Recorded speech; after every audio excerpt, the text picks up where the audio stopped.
कुछ भी जहाँ ना था कल तक तेरा मेरा, वहाँ आज रिश्तों का सौदा होने लगा, चलने लगा इंतकामों का सिलसिला।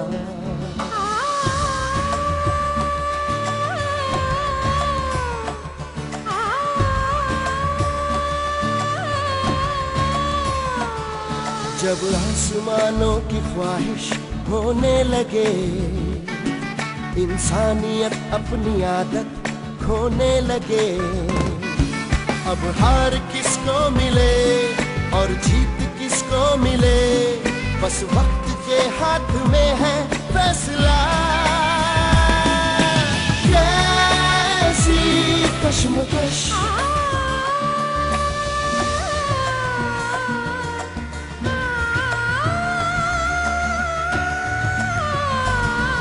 इस जिद भरी जंग का अंजाम किसको पता, इस जिद भरी जंग का अंजाम किसको पता, बस वक्त के हाथ में है फैसला। कैसी कश्मकश, कश्मकश, कैसी कश्मकश।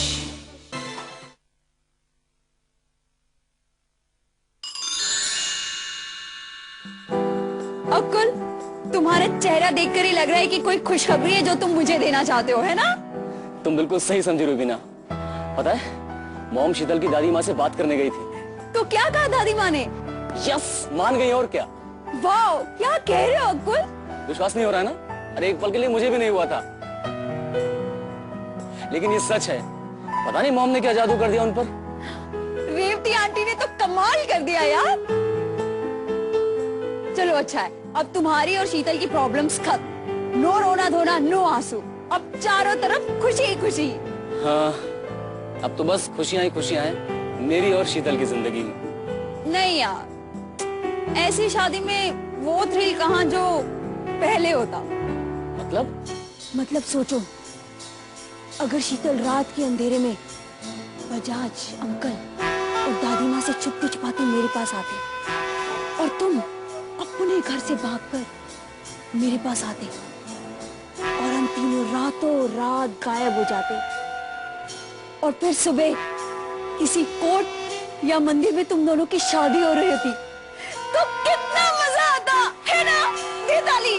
बड़ा मजा आता। चुप फिल की बच्ची, अरे तेरे चक्कर में हमारा बेड़ा गर्क हो जाएगा।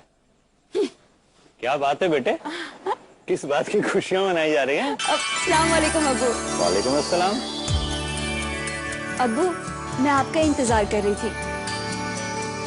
अब ये इनसे मिलिए, ये मेरी बेस्ट फ्रेंड शीतल के मंगेतर हैं, अकुल। और अकुल, ये मेरे अब्बू। नमस्ते अंकल। नमस्ते बेटे। नमस्ते। मेरे अब्बू डीसीपी हैं और इस शहर में ट्रांसफर हो गया अब्बू का। बड़े ईमानदार और सख्त ऑफिसर हैं, समझो इस शहर में तो क्राइम खत्म। अरे वाह अंकल, आपसे मिलकर बहुत खुशी हुई। मुझे भी बेटे तुमसे मिलकर बहुत ही खुशी हुई। पर अब्बू, एक बात मेरी समझ में नहीं आई,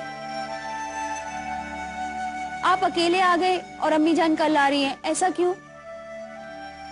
अरे बेटे, मुझे पूरे इंतजाम देखने के लिए पहले आना पड़ा, क्योंकि नई जगह, नया घर, सब कुछ ठीक ठाक करने के लिए मुझे तो आना ही था ना। तुम्हारी अम्मी कल आएंगी, क्योंकि आने से पहले उनको सब कुछ बिल्कुल ठीक ठाक चाहिए। वो क्या है ना बेटे, मैं भले ही बाहर डीसीपी हूं, लेकिन घर में आईजी तो इनकी अम्मी ही है। जरा सी गलती की बेहद डांट पड़ती है, बहुत। अब्बू, अम्मी के लिए कुछ मत कहिए, कह देती हूँ। हाँ, देखा कितनी बड़ी चमची अपनी अम्मी की। मैं तो आपकी भी बहुत बड़ी चमची हूँ।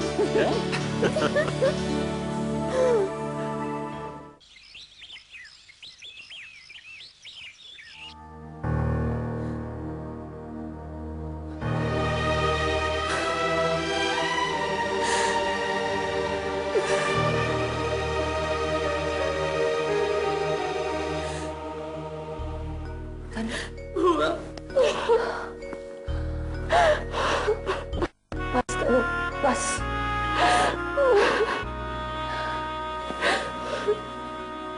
अब तुम अकेली नहीं हो, मैं तुम्हारे साथ हूँ।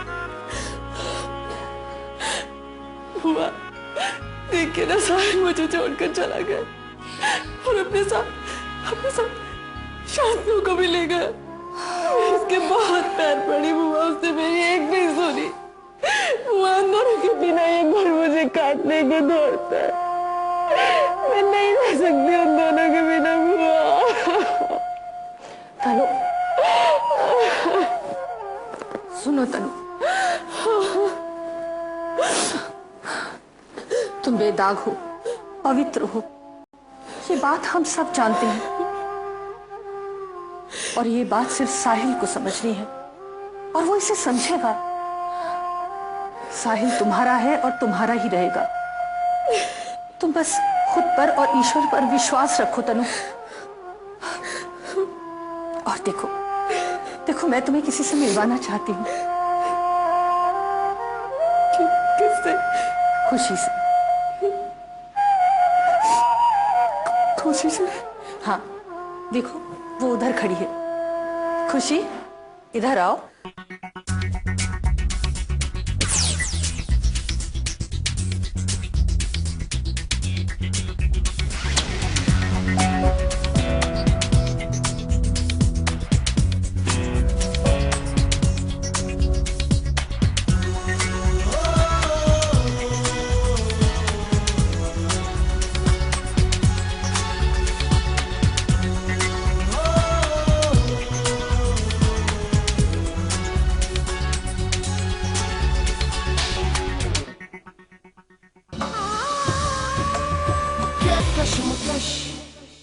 जी दीदी, जैसा इसका नाम है वैसी ही है ये। खुद भी खुश रहती है और जहां जाती है वहां भी खुशियां बिखेर देती है। इसका अपना कोई नहीं है, लेकिन पूरी दुनिया ही इसकी अपनी है। अच्छा ये बताइए कि मैं आपको क्या कह के पुकारूं, तनु या तनु दीदी? क्योंकि जब तक हम ये तय नहीं कर लेते कि आप मुझसे बड़ी हो या मैं आपसे बड़ी हूँ, तब तक मैं आपको क्या कहूँ? और किसी ने ठीक कहा है, आदमी की इनकम और औरत की उम्र कभी नहीं पूछनी चाहिए। तो आप बताइए कि मैं आपको क्या कह के पुकारूं? जो आपको अच्छा लगे वही कहिए। तो मैं तुमने तो आते ही तनु को अपने रंग में रंग लिया। नहीं दीदी, तनु ने मुझे अपने रंग में रंग लिया। देखो, सीता जैसी है तनु, और जमाने ने सीता पर ही इल्जाम लगाए थे, लेकिन सीता की पवित्रता पे कोई आंच नहीं आई थी। हे भगवान, अमृता जी का साथ देना। आप तो सब जानते हैं प्रभु।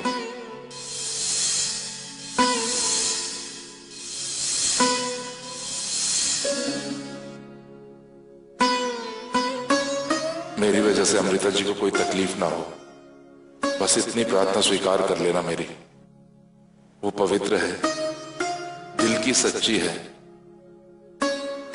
सच्चे और भले लोगों के साथ कभी बुरा नहीं होना चाहिए प्रभु। बजाज साहब जी, आप? जी, मैं चौधरी एंड चौधरी इंडस्ट्रीज की मालकिन देवयानी चौधरी हूँ। आपकी बेटी शीतल के बारे में कुछ जरूरी बात करना चाहती हूँ। जी कहिए।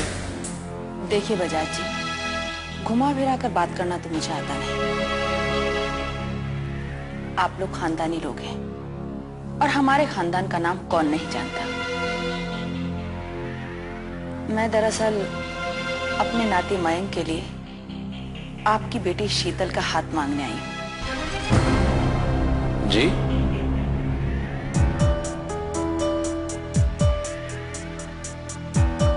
जी, सही सुना आपने। विक्रम मल्होत्रा की कहानी तो सबको मालूम हो ही चुकी है।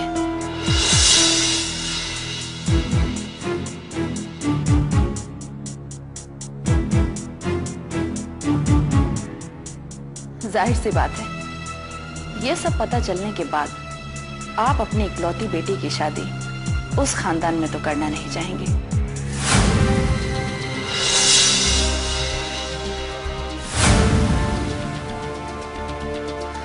विक्रम मल्होत्रा के बेटे अकुल और आपकी बेटी शीतल की सगाई हो चुकी थी, ये भी लोगों को पता है।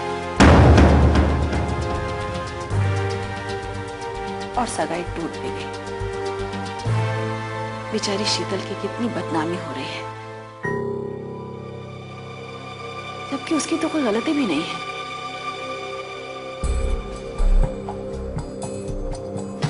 विक्रम मल्होत्रा की इन सब बातों से आपको कितनी तकलीफ हुई होगी, कितना धक्का पहुंचा होगा, इसका अंदाजा शायद दूसरा कोई लगा भी नहीं सकता। खैर चलिए, अच्छा हुआ कि आपको शादी से पहले उन लोगों की असलियत पता चल गई। अगर बाद में पता चलता तो दूसरा कोई रास्ता भी नहीं बचता। बजाज साहब, भूल जाइए उन सब बातों को, इसलिए तो मैं यहाँ आई हूँ। आपकी लड़की शीतल के लिए मेरे नाती मयंक से दूसरा अच्छा लड़का कोई हो ही नहीं सकता। आप तो बस जल्दी से जल्दी इन दोनों की शादी की तारीख तय कर दीजिए।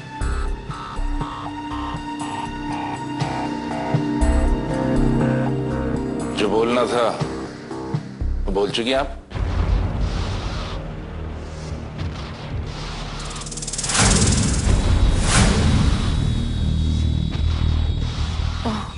जी माफी चाहती हूँ, मैं ही बोलती जा रही हूँ इतनी देर से।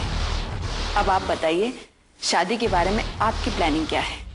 शीतल की शादी मयंक से नहीं होगी।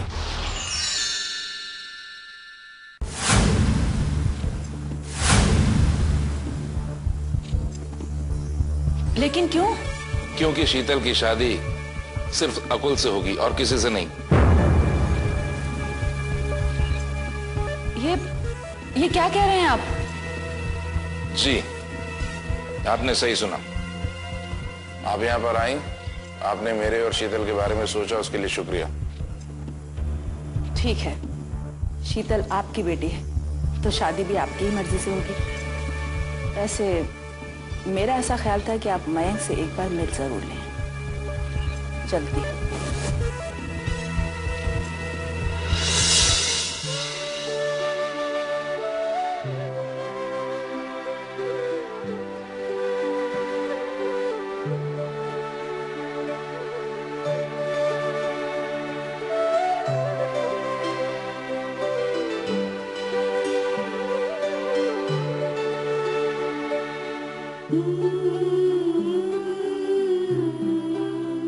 Thank you, Papa. Thank you so much.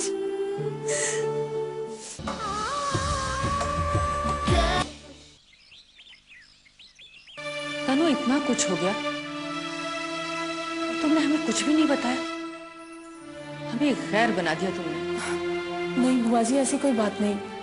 मैंने ये सोचा आप लोगों को बेकार में परेशानी होगी। अच्छा हुआ रूबीना ने मुझे फोन किया, वरना हमें कभी पता नहीं चलता।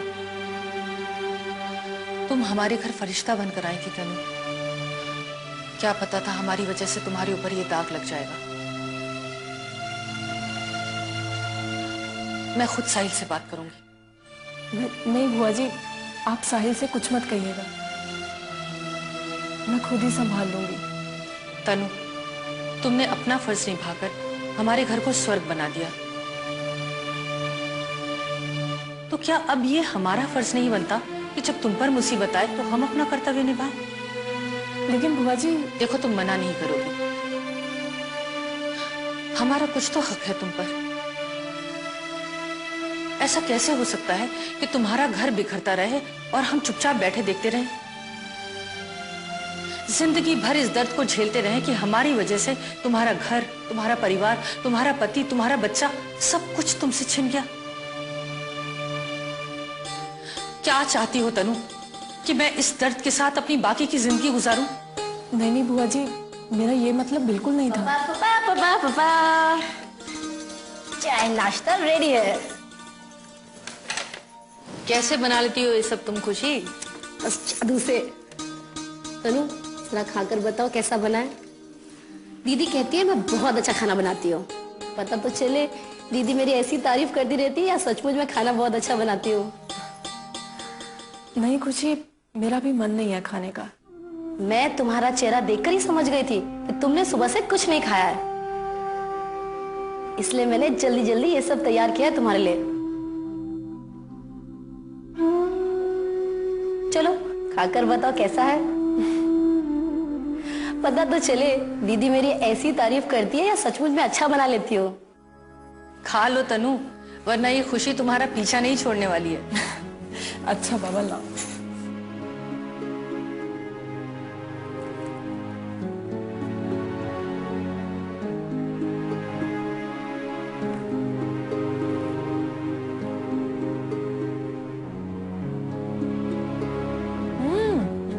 खुशी, बुआ जी तुम्हारी तारीफ बिल्कुल ठीक करती है, बहुत अच्छा बना है। बुआ जी, बजाज जी का ध्यान भी आपको ही रखना है। देखिए, आपको मेरी चिंता है वो तो ठीक है, लेकिन बजाज जी भी तो लाचार हैं। उनके बारे में भी तो आपको ही सोचना है। सुरेंद्र भैया का तो केवल शरीर ही अपाहिज है तनु, तुम्हारी तो पूरी जिंदगी अपाहिज हो गई है। मैं तुम्हें इस हाल में छोड़कर यहाँ से नहीं जा सकती। दीदी अगर आपको कोई परेशानी ना हो तो हम भी चले आपके साथ बजाज भैया को देखने। हाँ क्यों नहीं खुशी, तुम भी चलना। अरे तनु, तुमने ये सब खत्म नहीं किया? ये सब मैंने तुम्हारे लिए बनाया है। अरे लेकिन मैं इतना सारा खाऊंगी कैसे? मैं बताती हूँ कैसे। ऐसे देखो।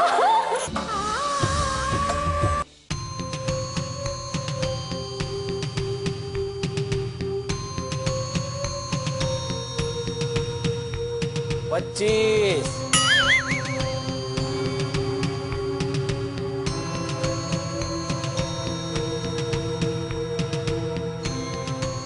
26,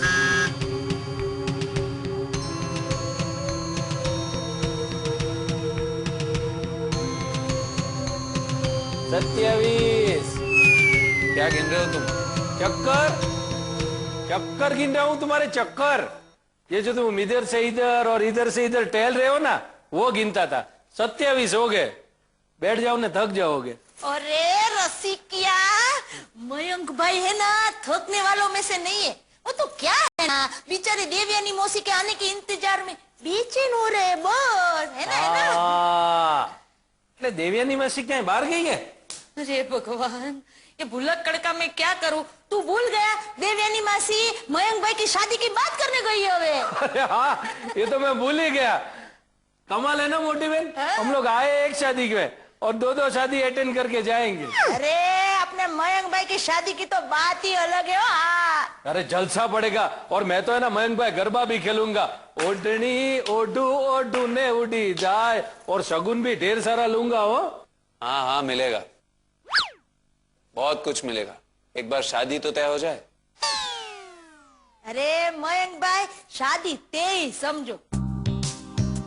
रसिका, अपने मयंक भाई ना इतने सुंदर है कि कोई भी लड़की उनको देख के इनकार कर ही नहीं सकती। हाँ। अरे मोटी बहन, तूने तो मेरे मुंह की बात छीन ली। मैं भी यही कहने जा रहा था। तुम दोनों भाई बहन हो बहुत काम के। हाँ, वो तो हम यही है ना। हाँ। अच्छा मयंक भाई, ये तो बताओ, लड़की देखने में कैसी है? सुंदर है, बहुत सुंदर, लाखों में। यानी कि मेरे जैसी। नाम क्या है मयंक भाई? बोला ना अभी, लाखों में एक। अरे शीतल, शीतल नाम है उसका। अरे मयंक भाई, नाम तो बहुत अच्छा है। और आप जल्दी करो, मेरे से तो बिल्कुल। हाँ, चौक्कस चौक्कस जाओ। मोटी बहन, हाँ। ये नानी और नाती दोनों मिलके कुछ गड़बड़ कर रहे हो। क्या? दीवारों के भी कान होते हैं। हम तो शादी के लड्डू खाएंगे भी और पता भी करेंगे कि लड्डू मीठे हैं या कड़वे।